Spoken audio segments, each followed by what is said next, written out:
Agora a conexão do Inovar é um parto fora do eixo, é com Maringá, no Paraná. E essa é uma conexão super segura, porque eu vou conversar com uma das 50 top mulheres ligadas à cibersegurança, né? Ela é fundadora da Verifact, uma legal tech que está listada entre as 100 startups to watch, segundo o ranking da época, que é feito junto com pequenas empresas, grandes negócios. O nome dela é Regina Akutu. Menina, quanto título bacana! Top 50 ligadas à cibersegurança na América Latina, 100 startups to watch, que maravilha!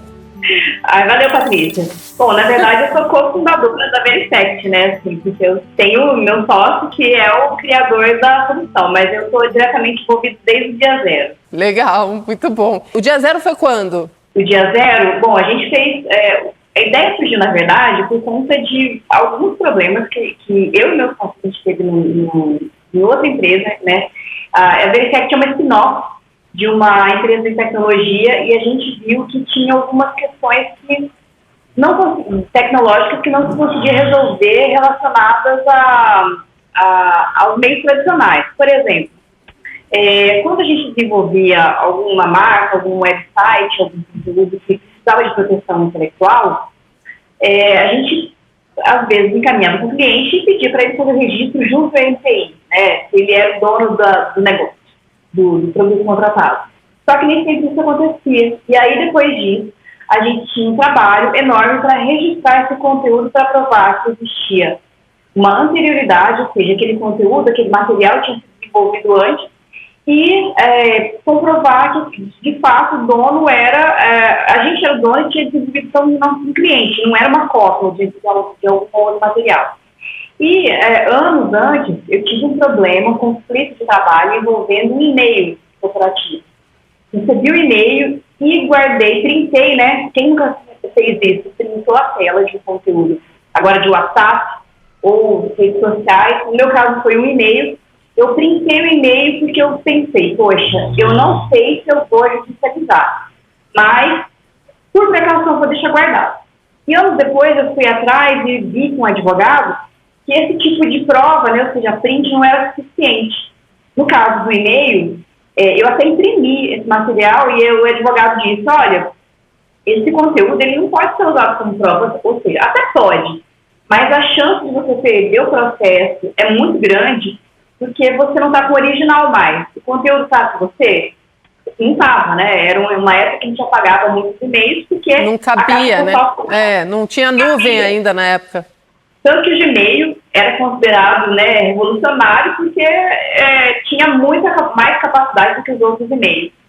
Então, eu não tinha mais o original e aí o conteúdo que eu tinha em mãos era só uma print. Aí, não cheguei a judicializar esse caso, mas aí, assim, isso juntou com essas questões que apareceram anos depois, né? Quando eu e meu sócio tivemos esse problema. E é uma questão muito atual, né? Porque o mundo ele está se direcionando para o mundo digital e a gente está nesse momento fortalecendo ainda princípios éticos do ambiente virtual. E aí a gente olha questões do cenário político tão polarizado, o próprio cenário geopolítico com guerras acontecendo, que muitas vezes elas são reais, a gente vê no mundo real, mas também no mundo virtual elas estão acontecendo, ataques a instituições acontecendo fortemente. Quer dizer, essa segurança ela precisa ser cada vez mais realmente olhada, né? Ter ferramentas para isso.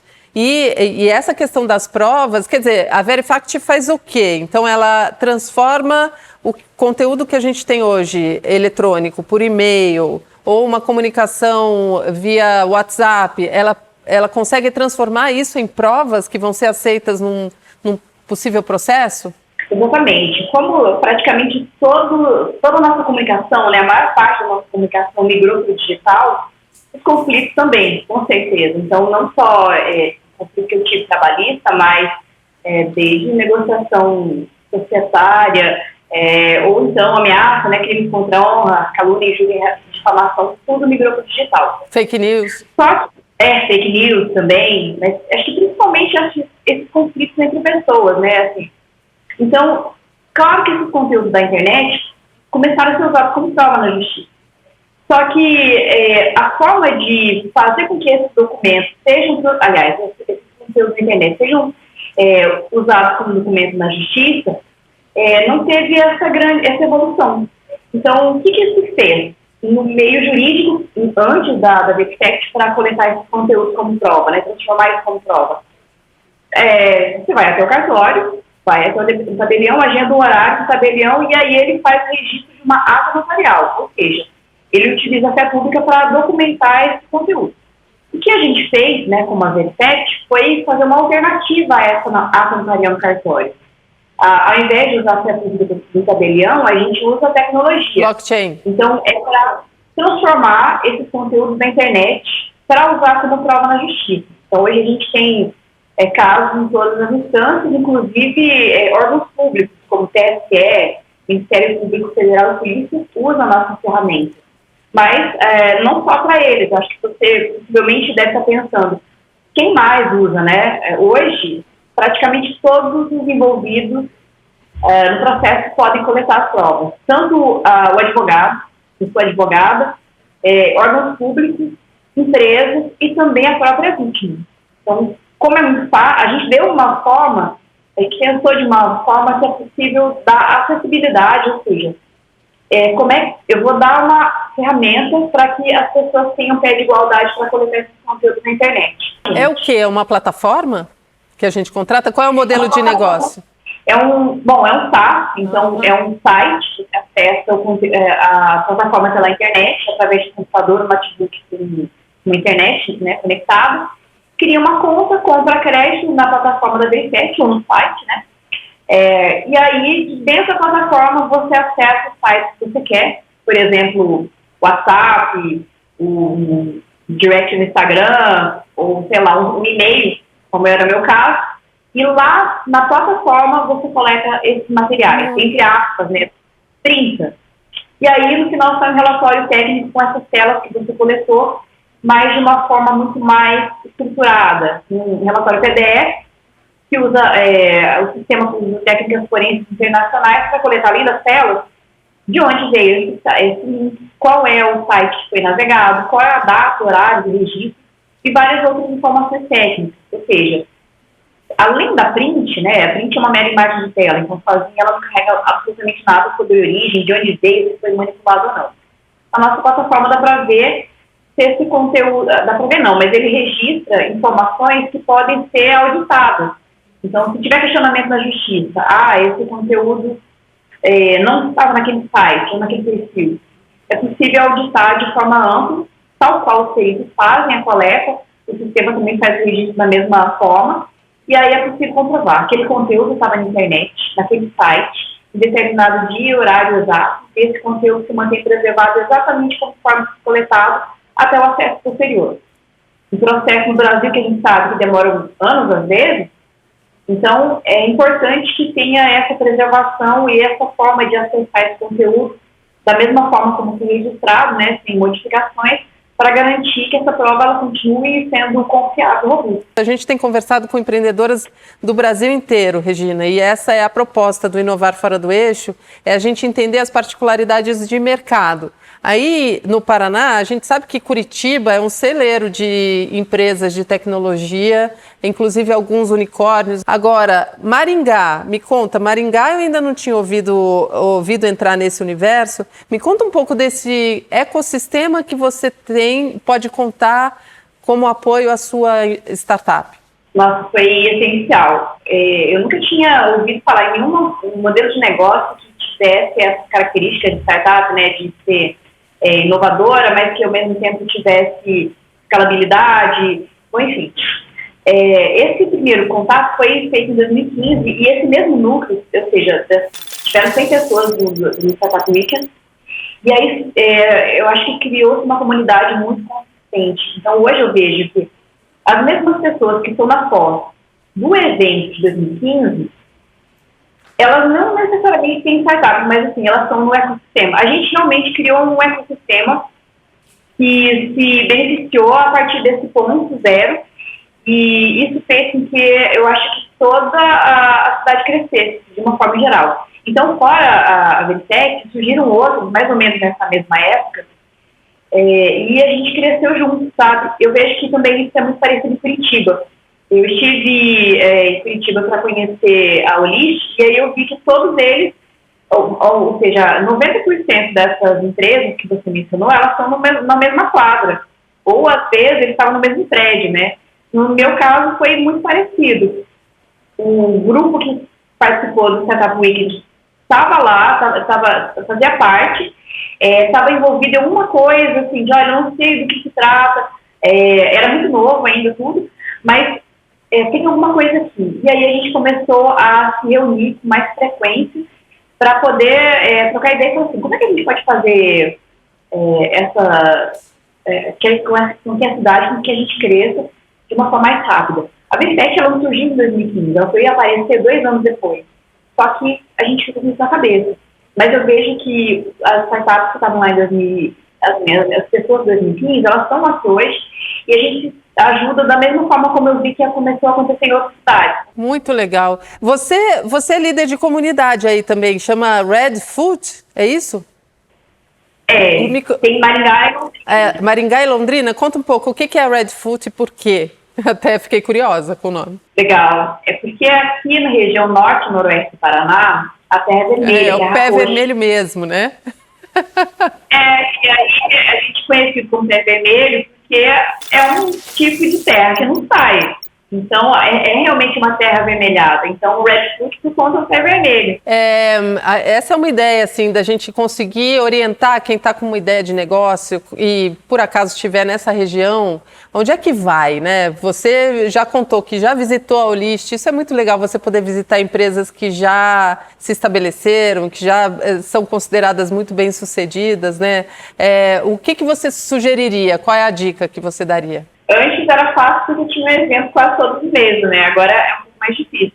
Mas a gente tem grupo de WhatsApp, tem Instagram, que é super ativo também. Da Red Foot? Eu acho que da Red Foot. E é um só, né? Um coletivo, né? E aí, cada pouco, um líder de comunidade se reveza. Eu, honestamente, eu não consigo mais acompanhar, então tem outras pessoas que agora estão à frente.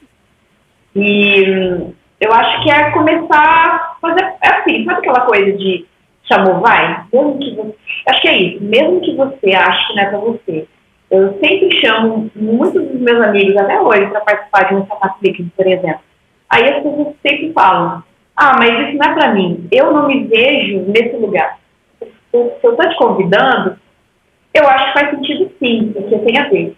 Não, eu acho que às vezes a pessoa nem empreende com inovação ou com tecnologia, mas esses eventos, eles trazem eles te dão alguns insights de o que você pode inovar no seu negócio, qualquer que seja ele, né? Eu acho que não é só isso também, mas eu acho que é de ferramentas, fazer conexões, aprender. Mesmo quando eu não tinha startup, eu sempre estava participando e me envolvendo em alguma coisa, porque eu era para aprender ou para entender como é que funciona, mergulhar nesse território que para mim era completamente diferente da área que eu atuava, né?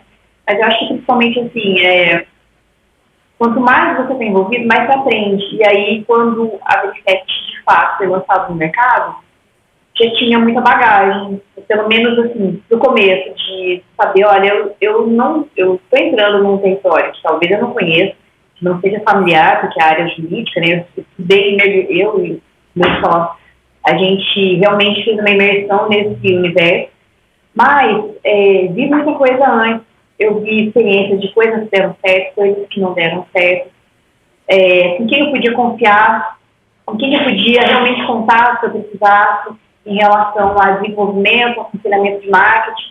Então, eu acho que é muito importante realmente essa rede de apoio. Sempre se fala muito dessa rede de apoio, e eu acho que é essencial, assim, não é que é importante. Me fala só para a gente terminar, qual é o seu desafio, assim, ou o seu desejo para a sua empresa no futuro? O que você está pensando no futuro? Não precisa ser distante, não. Assim, em que fase vocês estão e o que você gostaria, em termos de propósito mesmo?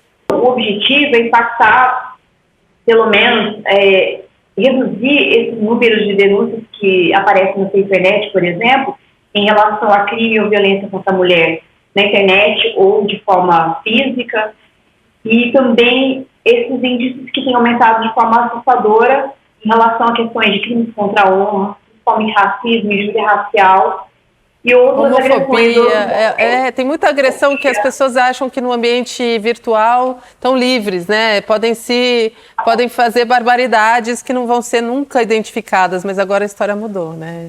E já vem mudando há um tempo, a tecnologia está aliada a isso, muito bacana o trabalho de vocês, isso é sensacional, empreender com esse horizonte, né? De imaginar que você pode estar realmente ajudando a mudar e a proteger as pessoas, né? Eu acho que, principalmente, como a gente deu possibilidade de ter igualdade com as pessoas, a gente viu que isso começou a mudar de fato. Eu não tenho acesso a nenhum conteúdo que é registrado, nem ninguém da minha empresa, mas a gente ouve os relatos das pessoas, sabe? Dos advogados que falaram, poxa, olha só, a gente não chegou a judicializar o caso, mas como a gente mandou para outra parte o que foi coletado, a pessoa, ela fica inibida, pelo menos, de seguir adiante com esse caso. Então, a gente sabe, olha, a internet realmente não é internet, aliás, aquela ideia, né, que se tinha de internet é terra sem lei, não é verdade. E esse caso, ele vai para a justiça, sim. Então, espero que esses casos não cheguem a vir para a justiça, que as pessoas tenham mais consciência daquilo que falam, também reduz esse tipo de ameaça, né? E não só isso também, a gente sabe que o crime, essas ameaças contra mulheres na internet, de um ano para outro, subiram 2.200% durante a pandemia. Então, eu espero que esses dados horrorosos, eles reduzam drasticamente por conta de soluções como a minha e outras também. Eu acho que não só a minha vai ser suficiente, né, para combater ou reduzir esses dados, mas pelo menos assim, olha, acabou essa questão aí de ficar achando que você está impune, que você está com uma blindagem só porque você não está no centro da professora. Está escondido atrás da tela, né? Sensacional. Exato, atrás da tela, exatamente.